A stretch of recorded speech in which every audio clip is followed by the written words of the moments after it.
Rarely is it a question of talent or technique. It's just one of belief and the concomitant will to kind of do something that either no one's done before, or even more, I think, to crack open the barriers that people consider impossible or undoable.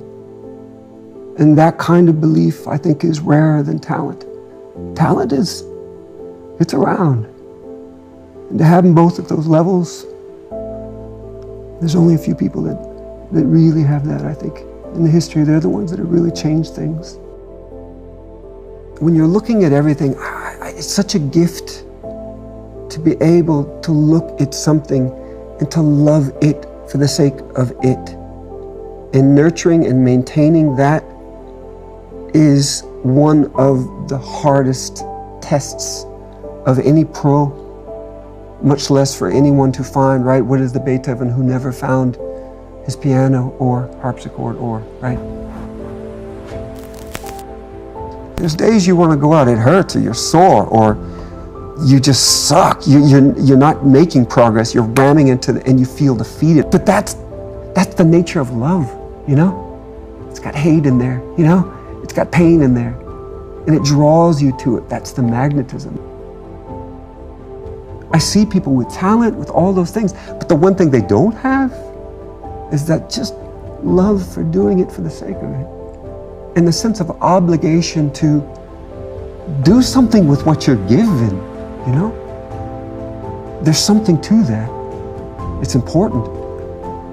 I think getting what you want quenches the fire that got you there often, unless it's something replaced by something more permanent, which becomes more intangible.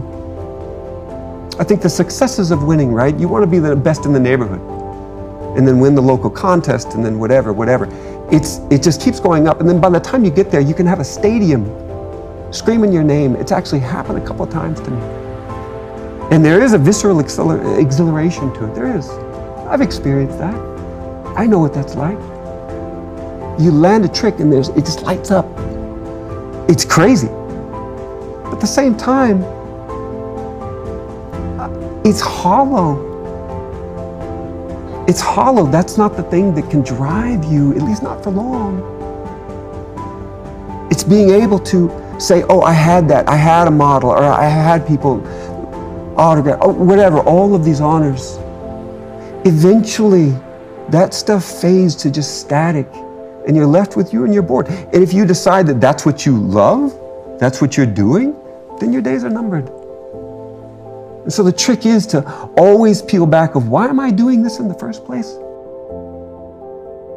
It is easy to say, and I think it's smothering to say, and often there's a culture of saying that if it cannot be proven, it must not be possible. And the big takeaway from that theorem is that there's lots of things that cannot be proven, though they are correct.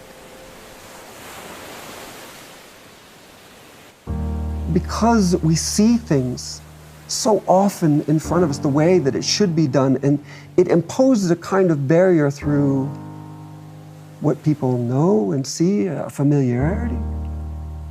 But maybe you can change something within you that can be just outside a new set of axioms, some new skill set that will take you further. And I think that that's the history of development.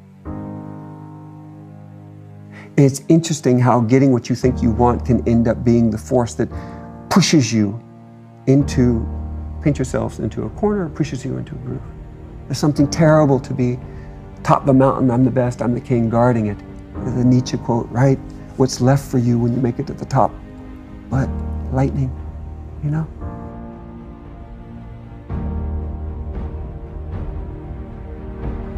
It's this admixture. Everybody has a unique set of variables that they can put in place and express their individual identity in a form of, call it greatness. That's something to be remembered. That's what you look for.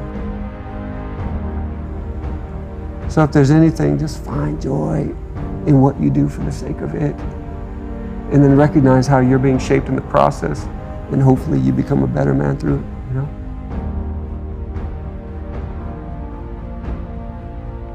It's not fair.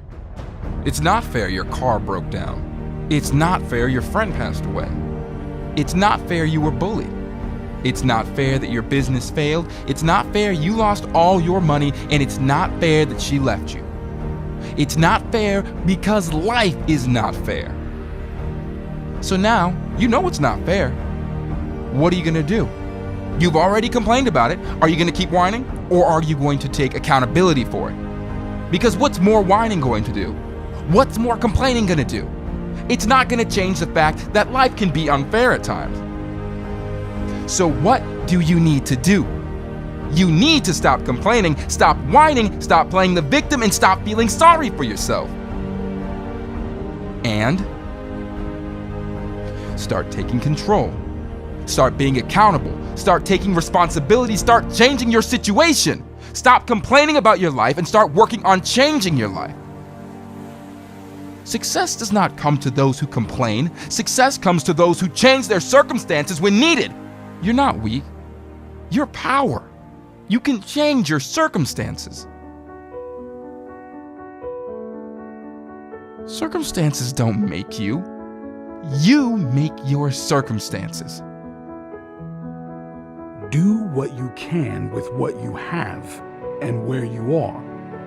No one said work 20%. No one said try a little less. Wake up with your own message in your head, the message that inspires you.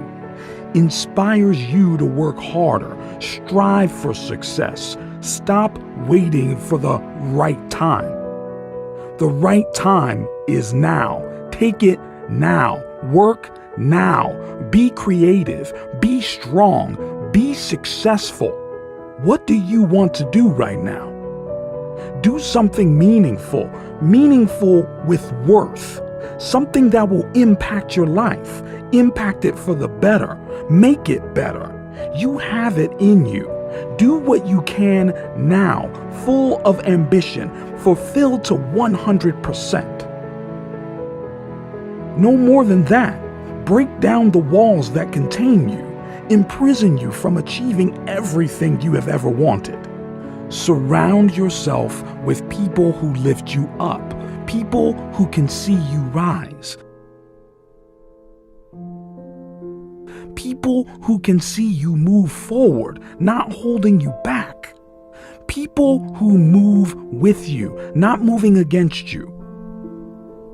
Finding friends of similar character and heart, that's important to me. I strive for that. Be the person you need to become. Feel the strength you've always wanted to feel. See your courage as a superpower to help you progress, to boost your confidence, boost your life, upgrade it to be better, more fulfilling life. One where you and only you are in control. What you do in these reflexive couplings shapes you. You shape it, it shapes you. You don't disconnect from that. You just tumble forward. Over time, you become what you do. And you find, hopefully, at the end of that process, you're not insufferable. That you actually have something to give and can be present, you know? So for all I've done, I appreciate. I don't look at it as much, but ultimately it just goes out there. It's just what you do. You just become one with that. I think that's been a key for me of why I've been able to sustain this fire that's so seemingly easily quenched. You know? And so when I see people who have had success, I see boredom for the most part in them. And then I see a tombstone.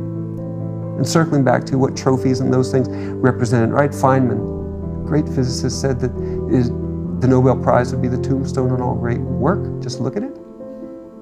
I haven't done a study of Academy Awards, right? But usually when you get what you thought you wanted, the fire goes away. I'm honored to have had the rippling impact that I have helped formulate the language of a community where others can help shape and express themselves in a process and connect. That to me, for people like me, that doesn't come easily. But ultimately, I just want to be a good man, you know? You ever hear that goofy internet thing of, found it? It's the stupid stuff that people send you. Can you name the last Nobel Prize winners and Olympiads, right? But you can name the 5th grade teacher that had faith in you, right? It's the people you touch singularly.